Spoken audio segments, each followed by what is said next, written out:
दोस्तों एक बार फिर से स्वागत है आपका my story time YouTube channel में। कुंभ मेले के दौरान आखिर कहां से अचानक प्रकट हो जाते हैं नागा साधु और मेला खत्म होने के बाद ये कहां चले जाते हैं? इनके जीवन का उद्देश्य क्या होता है? ये अपनी रोजमर्रा की जिंदगी कैसे जीते हैं? और सबसे बड़ा सवाल ये है कि आखिर नागा साधु बनते कैसे हैं? क्या नागा साधु बनने के लिए वाकई किसी खास प्रक्रिया से गुजरना पड़ता है? क्या है नागा साधुओं के जीवन का असली रहस्य? आज के इस वीडियो में हम आपको नागा साधुओं से जुड़े ऐसे अद्भुत रहस्य बताएंगे जिन्हें जानकर आप हैरान रह जाएंगे। लेकिन हाँ, वीडियो शुरू करने से पहले एक छोटी सी रिक्वेस्ट है। वीडियो के नीचे सब्सक्राइब बटन दिख रहा होगा, उस पर क्लिक करके सब्सक्राइब कर ले और साइड में बेल आइकॉन भी दिख रहा होगा, उस पर भी क्लिक कर ले ताकि आपको वीडियो मिले सबसे पहले। कितनी आश्चर्य की बात है ना दोस्तों। एक तरफ जिन नागा साधुओं पर हॉवर्ड जैसे विश्वविद्यालय में अध्ययन हो रहा है, वहीं दूसरी तरफ जिस भारत में ये साधु रहते हैं वहां के ज्यादातर लोगों को इनके बारे में सही जानकारी नहीं है। दोस्तों, नागा साधु एक विचार है जो खुद को त्यागने से शुरू होता है। त्याग सबसे पहले शरीर का होता है, जिसमें नागा साधु बनने वाला व्यक्ति सबसे पहले अपना अंतिम संस्कार करता है, फिर पिंडदान करके नागा साधु बनने की प्रक्रिया में प्रवेश करता है। यह एक ऐसी प्रक्रिया है जिसमें व्यक्ति अपना खुद का पिंडदान कर चुका होता है और अब उसे सांसारिक दुनिया और शरीर का कोई मोह नहीं होता। भयंकर ठंड में भी निर्वस्त्र रहना पड़ता है, लेकिन इन साधुओं पर मौसम का कोई असर नहीं होता। ऐसे में नागा साधुओं का स्वरूप बहुत बार लोग समझ नहीं पाते।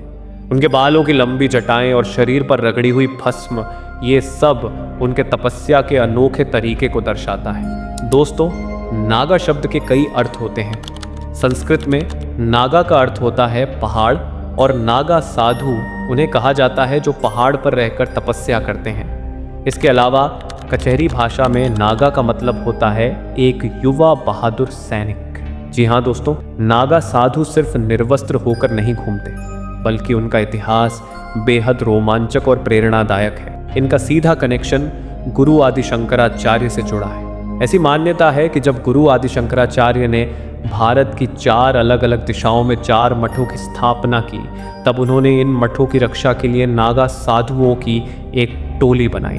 ये वो सन्यासी थे जिन्हें शास्त्रों के साथ साथ शस्त्रों का भी गहरा ज्ञान था। उस समय देश का माहौल ऐसा था कि केवल तपस्या करके सनातन धर्म की रक्षा संभव नहीं थी। इसके लिए शस्त्र उठाना भी आवश्यक हो गया था।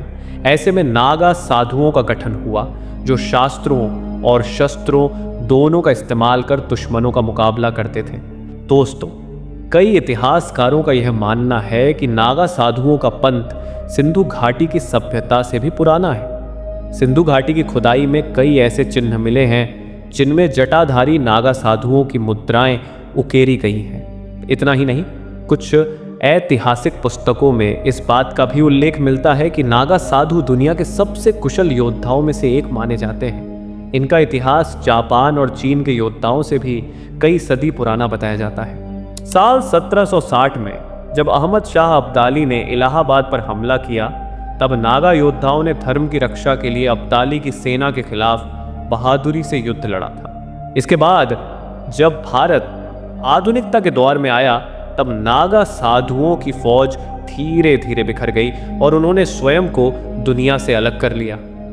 आज भी नागा साधु कौशल में निपुण होते हैं। यदि उन्हें किसी भी कठिन परिस्थिति में खड़ा कर दिया जाए तो वे दुश्मनों का सामना करने में पूरी तरह सक्षम होते हैं। दोस्तों, नागा साधु बनने की प्रक्रिया तपस्या से शुरू होती है और यह तपस्या निरंतर दीक्षा के साथ जारी रहती है। भारत में इस समय 13 अखाड़े हैं जो केवल उन्हीं युवाओं को नागा साधु बनने की दीक्षा देते हैं जिनकी आयु 16 से 20 वर्ष के बीच होती है।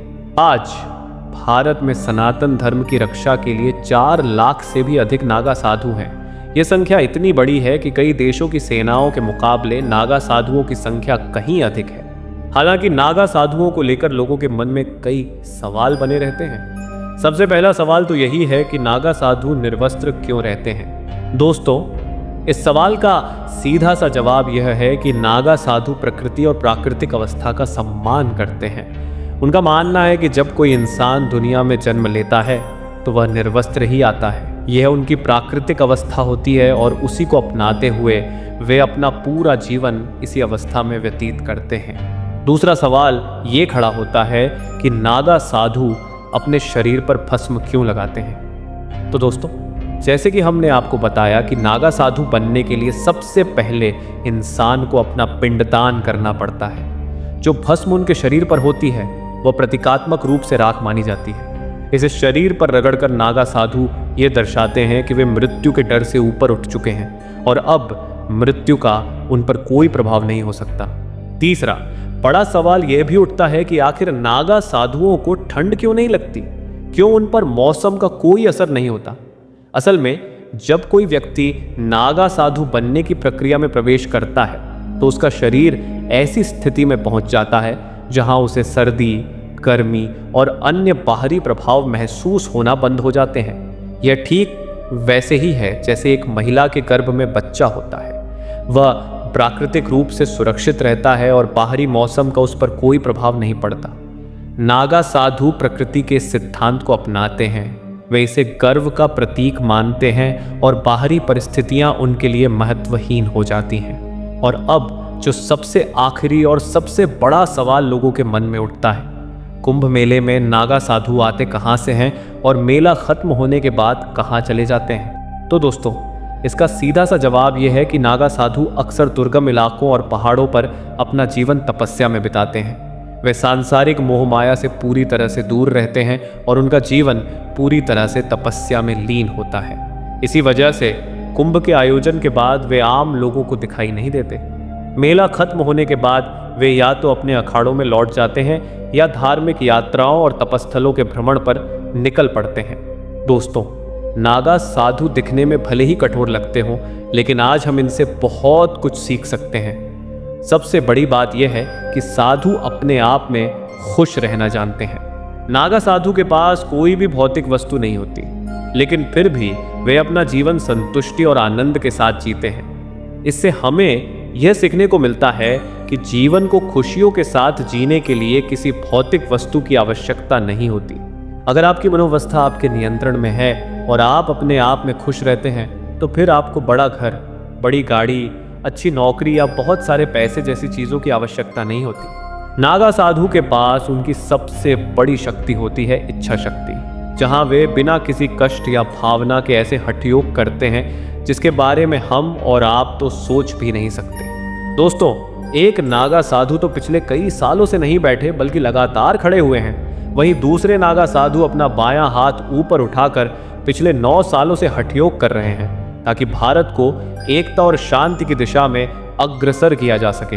और ये सब तो महज उदाहरण हैं। इस तरह के कई सारे नागा साधु हैं जो सालों से हठयोग कर रहे हैं, कड़ी तपस्या कर रहे हैं, अपने शरीर को कठिन परिस्थितियों में डाल रहे हैं, लेकिन इन सब के बावजूद उन्हें कोई दर्द महसूस नहीं होता, क्योंकि नागा साधुओं की इच्छा शक्ति इतनी प्रबल होती है कि वे हर तरह के दर्द को सहन कर सकते हैं। दोस्तों, साफ, शुद्ध और सरल भाषा में कहा जाए तो नागा साधु हमारे सनातन धर्म की वो कड़ी हैं जो दिखावा नहीं करते, बल्कि त्याग और इच्छा शक्ति के बल पर किसी भी चीज पर विजय पाने में सक्षम होते हैं। इसलिए हमें कभी भी किसी भी नागा साधु का अपमान नहीं करना चाहिए, क्योंकि आज उन्हीं की वजह से सनातन धर्म इतना प्रबल और महान बना हुआ है। आज इन्हीं नागा साधुओं की वजह से दुनिया के बड़े बड़े इंस्टीट्यूशंस में सनातन धर्म पर रिसर्च हो रही है और वैज्ञानिक सनातन धर्म के सामने सर झुका रहे हैं। बाकी दोस्तों, नागा साधुओं पर आपका क्या विचार है, कमेंट में बताइए। और इसी तरह के वीडियो को देखने के लिए चैनल को लाइक, शेयर, सब्सक्राइब करना ना भूलें। फिर मिलते हैं अगले वीडियो में, तब तक के लिए धन्यवाद।